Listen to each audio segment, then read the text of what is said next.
All right, Todd. If you would, if you just start off with telling me your full name and where you're born, and a little bit about your parents and siblings and anything else you want to talk about. Okay, my name is Goodwin Giesling Tuck. An odd name, of course. My mother's name was Louise Giesling, and my father's name was Reuben M. Tuck. The reason I have Goodwin Giesling as my name is that my uncle delivered me in Greensboro, Georgia. His name was Goodwin Giesling. He had no sons, and during my birth, it was such a difficult birth, they didn't expect my mother to live. So my father said, since you have no sons, I'm going to name him Goodwin Giesling so that if Louise dies, you can raise him as your son. So I have my uncle's name rather than my father's name. I have a brother, Reuben, who is called Junior, Reuben Jr. So that's the reason he's the junior and I am the senior son. Have such a name. As far as my childhood is concerned, it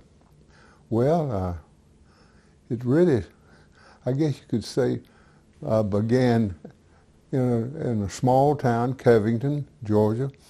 And there was, my friends were all in the neighborhood. We had a block of boys almost. Next door neighbor was Tom Swan. Down the street with the Cochran boys, Bill, Van, and George. And then behind, Aubrey Welchel, Nicky Bolton across the street. All boys except one girl, Martha Ellen Ginn. And of course, Ruck again, her brother, was across the street from me. I lived right across from the Baptist church. Right behind my house was the city school system, Covington High School, junior high school. Well, it wasn't junior high school then, it was grammar school. And so I didn't have to walk, I have to ride anywhere to get to school or to church. My father's office was in the courthouse. He was an attorney. My mother being a school music teacher. So we had no automobile till I was 24 years old. And I got that only because I was practicing, studying medicine, and had to have an automobile to make house calls. Even when we were studying medicine, we made house calls on our obstetrical patients. We delivered them and sent them home within 24 hours, usually about 12 hours, and then followed them up at home to see that they were doing all right. Education-wise, I finished Covington High School in 1940, went to Emory at Oxford, stayed there for 2 years, sang in the Glee Club, played intramural football, did all the things that we normally would do in junior college, and then transferred over to the University of Georgia about 1943, I believe it was. And of course the war began, and I was drafted from the University of Georgia after having a good, I was in fact deferred for a little while so I could study bacteriology, or microbiology they call it now. And went into the service, Fort Sam Houston, Texas, into the medical department, not as an officer, but as an enlisted man. Went through basic training there, came back to Atlanta, studied at the old Lawson General Hospital, where they had the military base there, and then went back to San Antonio, Texas, and to the 18th Medical General Laboratory. Thence I went on overseas, based in Hawaii, and shipped out from Hawaii to various places, mainly Saipan, where we studied dengue fever, trying to find out the cause of it, finding out that it was caused by a virus from a mosquito. So we sprayed the whole island with DDT, got rid of all the mosquitoes. Fact of business is, I think I had the last case of dengue fever on the island. But the reason dengue fever was so important was that about 60% of the forces, when they would reach Saipan, within 10 days, they were combat ineffective. They were ill with dengue fever. So that was the reason it was such an urgent thing for us to get rid of it. And we did. Well, from there I went back to the University of Georgia, where I met Chidi, my wife, second wife. I was married first to Joan Faulkner of Monticello, Georgia. Had 3 children, Janice, Lisa, and Carrie, and no sons. Let's see, Joan died about 7, 8 years ago, and then I married Chidi. But I met Chidi while I was at the University of Georgia in about 1945, 46, somewhere right in there, in the big band era, where we we did the jitterbug, all the things. We had the big bands, Les Brown, Tommy Dorsey, Tony Pastor, Claude Thornhill. We had some real names. Had more fun than you can shake it. She used to always get fever blisters before any big dance. As I recall, she always would get nervous, I think it was. But anyway, it was a lot of fun. But anyway, we drifted apart. I came to Covington to practice medicine. Covington being my hometown, of course. They had wanted me in Greensboro, where my grandfather had practiced medicine, and my uncle who delivered me had practiced medicine. But I wanted to raise my children in Covington. So we, as I say, had 3 children there, raised them in Covington, had a great time there. I practiced general practice, delivered babies, a few of them at home, but mostly in a little clinic to start with, and then Newton General Hospital, where I delivered the first baby in Newton General and admitted the first patient in Newton General. I really enjoyed general practice. It was difficult. Didn't get much sleep. Telephone would get ringing day and night. People coming to the house to be seen at the house. I would see them in a little room outside in the garage. Got to be quite trying, though. Finally I had to give it up.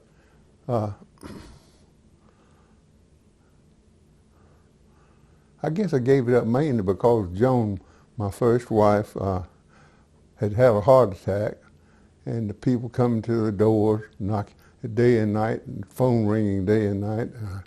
So I just felt like I owed it to her to really take some time off. So we retired, and I'm so glad we did.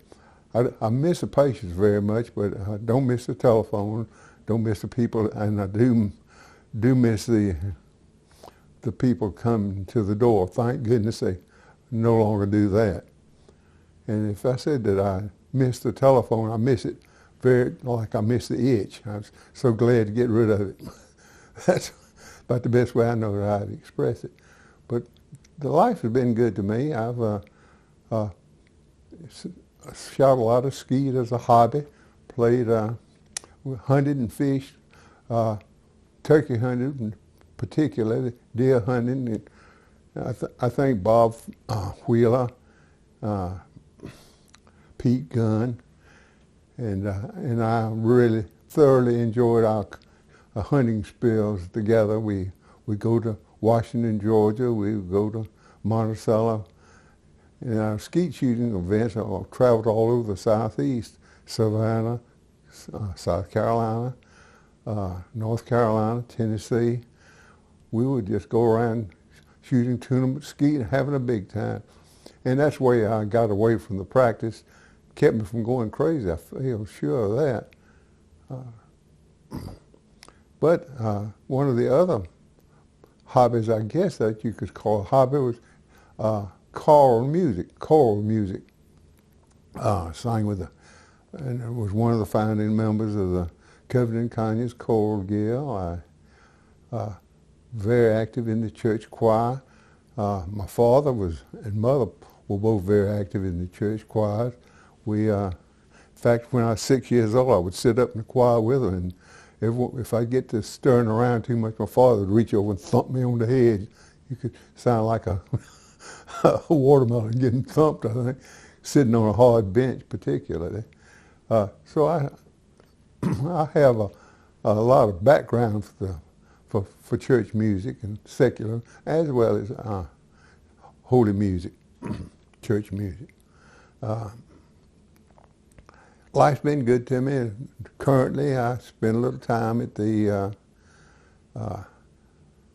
every morning almost, having breakfast at Bojangles, that we have a coffee club. And we also have another once a month meeting club. We call ourselves the COFs, C-O-F-S, COFs. Stands for Covington Old Folks. So let's say that for the film. Older men in Covington who have been there many, many years, all of us over 75, 80 years of age. And we sit around, of course, tell many of the same tales, but we just ought to keep up with each other and keep up with what's going on in the community. Rarely do we talk of politics, never talk of religion, just so we have no controversial subjects that we bring up. That's been a lot of fun for us. Another one of my holiday hobbies is making peanut brittle. I started making peanut brittle in November and make maybe 50, 60 batches. And that then divided up, take it to my doctor friends, medical friends, and my personal friends and kinfolks. And everybody seems to look forward to that. They feel like it's not Christmas unless they are getting peanut brittle from the tucks. So that's basically, I guess you could say, the story of my life. What was it like growing up in the Depression era in a small town like Covington, Georgia? Depression era in Covington, as I recall it, none of us had anything. We all suffered a little bit during the holiday season, Christmas season. We didn't get very much. We would, of course, we hang our stockings and we'd get fruit, and we'd always get a piece of stick candy, usually a big, round, looked like about a foot long and maybe 3 inches thick in diameter. And I can remember my father taking his jackknife, holding that stick of candy in it, and knocking off pieces of it and giving it to us around the fire there. Christmas itself was celebrated with fireworks. We didn't celebrate 4th of July with fireworks in the early 30s and 40s. Well, the early 30s, it was because I guess it's sort of traditional. The South didn't celebrate the 4th like they did in the North. So we celebrated our fireworks on the square at 9 o'clock Christmas Eve night. The clock would strike and we would all set off our Roman candles, skyrockets, sparklers, cherry bombs, and it sounded like a real war going on. And of course, during the Depression also, we had worlds of people coming by the house. We were on State Highway 12. The big trucks from, say, Augusta going to Atlanta would go right by our house. The railroad was right close by. So we had a lot of people coming through who needed food. Mother would always feed them something. They usually sit on the back porch, the back steps usually, because we didn't ask them inside. Just, I guess, as a precautionary measure more than anything. But we didn't turn anybody down. Church being right across the street, a lot of folks came over there.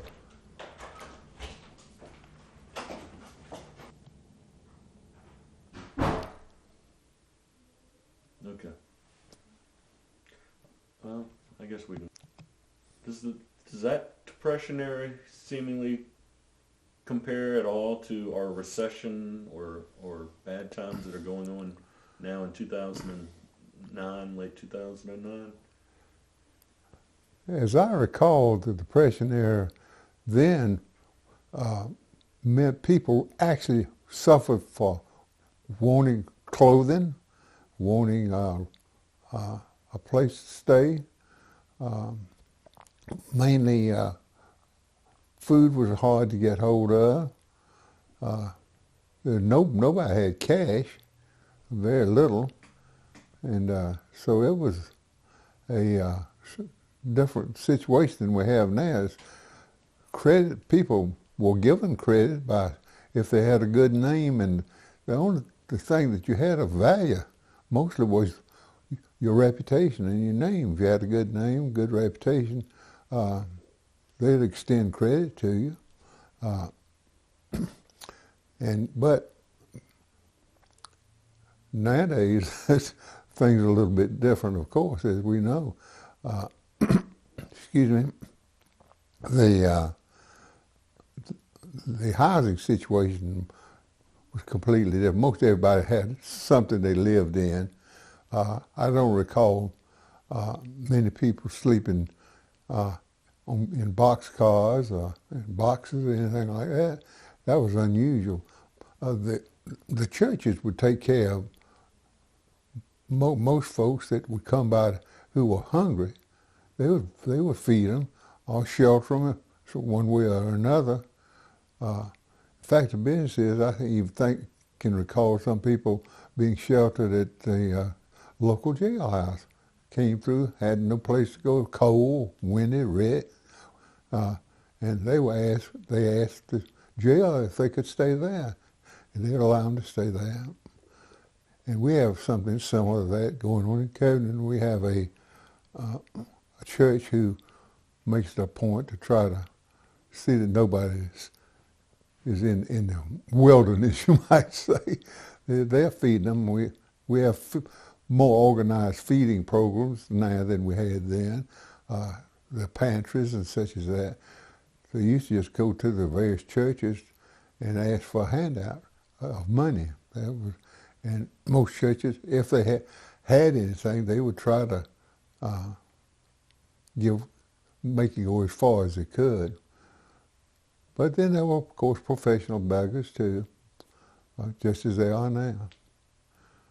But that's basically the difference between now and then as far as the needs and wants of people and how they were served.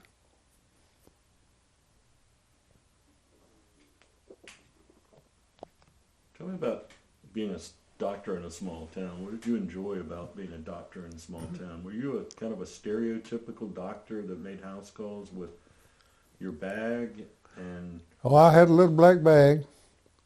A little black bag that was my interest in most any home. Just having that and having an MD sign on the back of your car afforded you some protection because the police would know that you were out in a certain area. So they would watch out for you, to look for you. But anyway, yes, I had a little black bag and made house calls day or night. Leave the office sometime with an office full of patients if it was an emergency. Go to some home, take care of the emergency because we did not have ready available hospitals.